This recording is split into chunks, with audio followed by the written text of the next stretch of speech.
अंबेडकर, मानव अधिकारों के एक अथक रक्षक। भीमराव रामजी अंबेडकर का जन्म 14 अप्रैल 1891 को वर्तमान मध्य प्रदेश राज्य के महू में महार माता पिता रामजी और भीमाबाई की 14वीं संतान के रूप में हुआ था। महारों को निम्न जाति माना जाता है और उच्च जाति के हिंदू उन्हें अछूत दलित मानते हैं। वे मुख्य रूप से महाराष्ट्र राज्य में पाए जाते हैं। अंबेडकर के पिता और दादा सेना में सेवारत थे और वे संपन्न परिवार से थे, लेकिन महार समुदाय के सदस्य होने के कलंक ने जाति आधारित समाज में उनके सामाजिक उत्पीड़न का कारण बना। अंबेडकर को कम उम्र में ही अपनी जाति के कारण भेदभावपूर्ण व्यवहार का कड़वा अनुभव हुआ था। उन्हें और उनके भाई को कक्षा के अंदर बैठने के लिए बोरी ढोनी पड़ती थी क्योंकि उन्हें कक्षा की कुर्सियों पर बैठने की अनुमति नहीं थी। उन्हें पीने के पानी की सुविधा नहीं दी जाती थी और उन्हें खेलने और दूसरे बच्चों के साथ घुलने मिलने से वंचित रखा जाता था। यहाँ तक कि शिक्षक भी प्रदूषण के डर से उनकी नोटबुक नहीं जांचते थे। इस तरह अंबेडकर के जीवन में हिंदू सामाजिक व्यवस्था के प्रति असंतोष के बीज बोए गए। उन्होंने अपनी प्रारंभिक शिक्षा महाराष्ट्र राज्य के सतारा में की और फिर बॉम्बे चले गए। 1912 में उन्होंने बड़ौदा राज्य के महाराजा से छात्रवृत्ति और प्रोत्साहन के साथ प्रतिष्ठित एल्फिंस्टन कॉलेज से अपनी बीए की परीक्षा उत्तीर्ण की। 1913 में इस शर्त के साथ कि वह 10 साल तक बड़ौदा राज्य की सेवा करेंगे, उन्हें बड़ौदा राज्य के महाराजा ने अमेरिका में कोलंबिया विश्वविद्यालय में उच्च अध्ययन के लिए चुना। इसके बाद वे ट्रांस अटलांटिक होकर यूनाइटेड किंगडम चले गए, जहां उन्होंने लंदन विश्वविद्यालय में अध्ययन किया। विदेश में अध्ययन करते समय वह विभिन्न राष्ट्रीयताओं और जातियों के छात्रों के साथ घुल मिल गए, जो उनके लिए एक आंख खोलने वाला अनुभव था। वे 1946-1951 की अवधि के दौरान पंडित जवाहरलाल नेहरू के केंद्रीय मंत्रिमंडल में शामिल हुए। उन्होंने 1952 के आगामी चुनावों के कारण संसद में हिंदू कोड बिल पर चर्चा को स्थगित करने के विरोध में 27 सितंबर 1951 को इस्तीफा दे दिया। अंबेडकर ने इस बिल को हिंदू कानून के एक बहुत ही महत्वपूर्ण सुधार के रूप में देखा, जिसमें विवाह, तलाक और एक विवाह पर सुधार प्रस्ताव शामिल थे। खराब स्वास्थ्य के बावजूद उन्होंने दलितों के हितों के लिए वकालत जारी रखी। अक्टूबर 1956 में बौद्ध धर्म अपनाने के लिए वे नागपुर आए और उसके कुछ महीने बाद 8 दिसंबर 1956 को उन्होंने अंतिम सांस ली। अंबेडकर का मानव अधिकारों के लिए आंदोलन 19वीं सदी के आखिरी दशक में निचली जातियों में जन्मे कई भारतीय नेताओं जैसे नारायण गुरु 1854-1928, ज्योतिबा फुले 1827, 1890 और रामास्वामी नायकर 1879-1973 ने पूरे भारत में दलितों के सम्मान के लिए बड़े पैमाने पर संघर्ष शुरू किए। इन दलित नेताओं में अंबेडकर सबसे बड़े नाम थे। 1917 में वे अमेरिका और यूनाइटेड किंगडम से अपनी पढ़ाई पूरी करने के बाद अपने छात्रवृत्ति समझौते की शर्तों के अनुसार बड़ौदा राज्य सेवा में शामिल हो गए।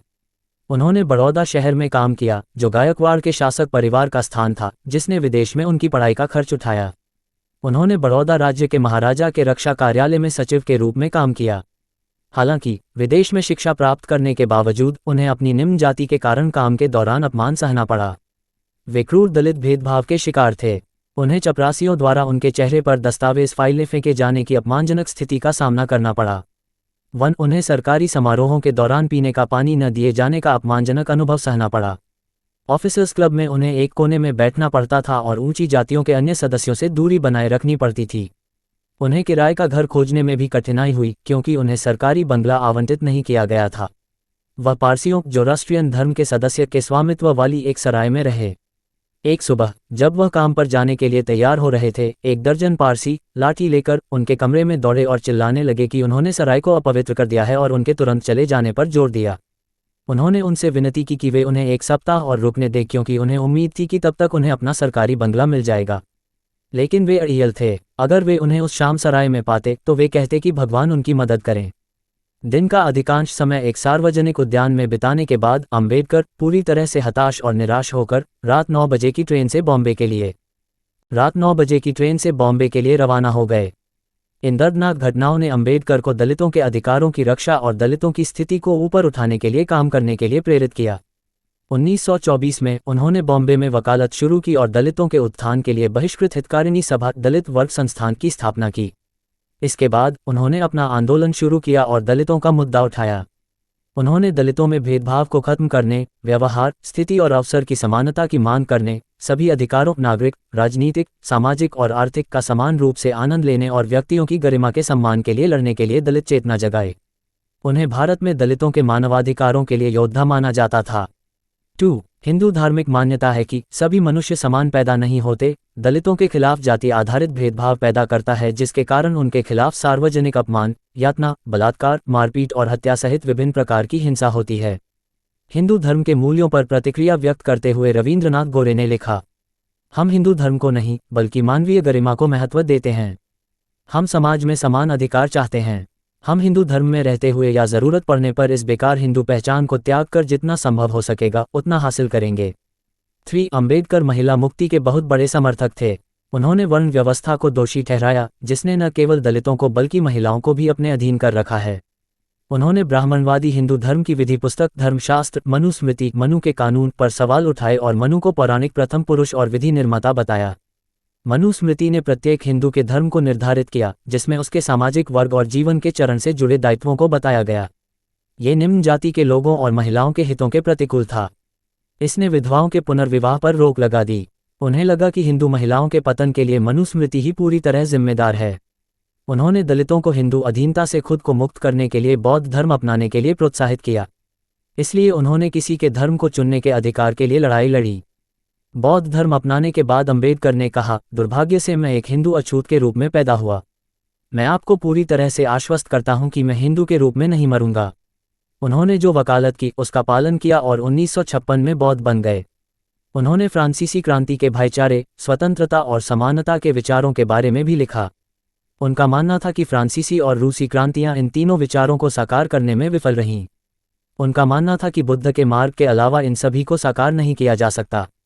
4 संघर्ष के साधन और लक्ष्य। उन्होंने दलितों के अधिकारों की रक्षा के लिए विभिन्न तरीके अपनाए। अम्बेडकर ने दलितों के अधिकारों की रक्षा के लिए मूक नायक, बहिष्कृत भारत और समानता जनता जैसी कई पत्रिकाओं में अपने लेखन के माध्यम से जनमत तैयार करके दलित भेदभाव के खिलाफ आंदोलन चलाया। उन्होंने कई आंदोलन भी चलाए। दलितों के यादगार संघर्षों में से एक महाराष्ट्र के त्रावणकोर में वैक्कम सत्याग्रह था। 5 जिसमें दलितों को बिना किसी बाधा के हिंदू मंदिरों में पूजा करने का अधिकार दिया गया था। एक और बहुत महत्वपूर्ण आंदोलन महार मार्च 6 था, जिसमें दलितों को सार्वजनिक जल स्थानों से पानी लेने के अधिकार का दावा किया गया था। अम्बेडकर ने चौदार तालाब से पानी लेने के अपने कानूनी अधिकार का दावा करने के लिए दलितों की रैली का आयोजन किया। महार के चौदार तालाब को 1869 में एक सार्वजनिक तालाब बना दिया गया था। 1923 में बॉम्बे विधान परिषद ने इस आशय का एक प्रस्ताव पारित किया कि दलितों को सभी सार्वजनिक जल स्थानों का उपयोग करने की अनुमति दी जानी चाहिए। महार नगरपालिका ने 5 जनवरी 1927 को एक प्रस्ताव पारित किया कि नगरपालिका को दलितों को तालाब का उपयोग करने की अनुमति देने में कोई आपत्ति नहीं है। लेकिन उच्च जातियां दलितों को तालाब का उपयोग करने की अनुमति देने में हिचकिचा रही थीं। इस प्रस्ताव के पारित होने के तुरंत बाद कोलाबा जिले के दलितों का 2 दिनों का सम्मेलन आयोजित किया गया। अम्बेडकर ने इस मुद्दे पर 18-20 मार्च 1927 को एक सम्मेलन भी बुलाया था। 20 मार्च 1927 को सम्मेलन में दलितों से आह्वान किया गया कि वे चौदार तालाब पर जाएं और वहां से पानी लेने के अपने अधिकार का प्रयोग करें। जिन हिंदुओं ने उन्हें साहसी बनने के लिए प्रेरित किया था, उन्हें तुरंत एहसास हुआ कि यह एक धमाका था और वे तुरंत भाग गए। लेकिन अम्बेडकर के नेतृत्व में बिजली से लथपथ दलितों ने मुख्य सड़कों पर जुलूस निकाला और पहली बार चौदार तालाब से पानी पिया। महाराष्ट्र राज्य के नासिक में कालाराम मंदिर में एक और मंदिर प्रवेश आंदोलन हुआ। 13 अक्टूबर 1935 को इस मुद्दे पर आयोजित एक सम्मेलन में अम्बेडकर ने दलित वर्गों के अनुभव और हिंदू धर्म के तत्वावधान में न्यूनतम मानवाधिकार हासिल करने के लिए उनके द्वारा किए गए अपार बलिदानों को याद किया। 7 अम्बेडकर ने मजदूरों और किसानों के अधिकारों के लिए लड़ाई लड़ी। 1920 के दशक के अंत में और खासकर 1930 के दशक में जब उन्होंने अपनी इंडिपेंडेंट लेबर पार्टी बनाई थी, तब उन्होंने महाराष्ट्र के कोंकण क्षेत्र में किराएदारों, दलित महार और सवर्ण हिंदू कुनबी दोनों से का मुद्दा उठाया था। कांग्रेस सोशलिस्ट पार्टी में तत्कालीन कट्टरपंथियों के समर्थन से इंडिपेंडेंट लेबर पार्टी ने 1938 में मुंबई में 20,000 किसानों का एक विशाल मार्च आयोजित किया, जो इस क्षेत्र में आज़ादी से पहले का सबसे बड़ा किसान आंदोलन था। उसी वर्ष अम्बेडकर ने कम्युनिस्टों के साथ मिलकर ब्रिटिश सरकार द्वारा मजदूर हड़तालों को कम करने के लिए पेश किए जाने वाले एक बिल के विरोध में मुंबई के कपड़ा मजदूरों की हड़ताल का आयोजन किया। 8 अम्बेडकर ने विधानसभा में बिल की निंदा करने में अगुवाई की और तर्क दिया कि हड़ताल करने का अधिकार बस सभा की स्वतंत्रता के अधिकार का दूसरा नाम है। ब्रिटिश राज और दलितों की सुरक्षा। अनुसूचित जातियों, पहले दलित वर्ग के नाम से जानी जाने वाली जाति की सुरक्षा और संरक्षण की मांग का इतिहास ब्रिटिश राज के दौरान 1919 के मोंटेग्यू चेम्सफोर्ड सुधार से शुरू होता है। अम्बेडकर अनुसूचित जाति के लोगों को ठोस वैधानिक सुरक्षा प्रदान करने के संघर्ष में निकटता से शामिल थे। वे लंदन में गोलमेज सम्मेलन में एक प्रतिनिधि थे, जहां उन्होंने दलितों के लिए अलग निर्वाचन क्षेत्र की मांग की थी। यह कोई आश्चर्य की बात नहीं है कि बाद में अंबेडकर ने यह सुनिश्चित किया कि अनुसूचित जाति के लोगों के कल्याण की गारंटी 1949 के भारतीय संविधान में विधायी, रोजगार और शैक्षिकी क्षेत्रों में आरक्षण के रूप में दी जाए। अंबेडकर दलितों के लिए एक महान योद्धा थे क्योंकि वे दलित वर्ग के आंदोलन को पूरे भारत में क्रांतिकारी आंदोलन में बदलने में सफल रहे।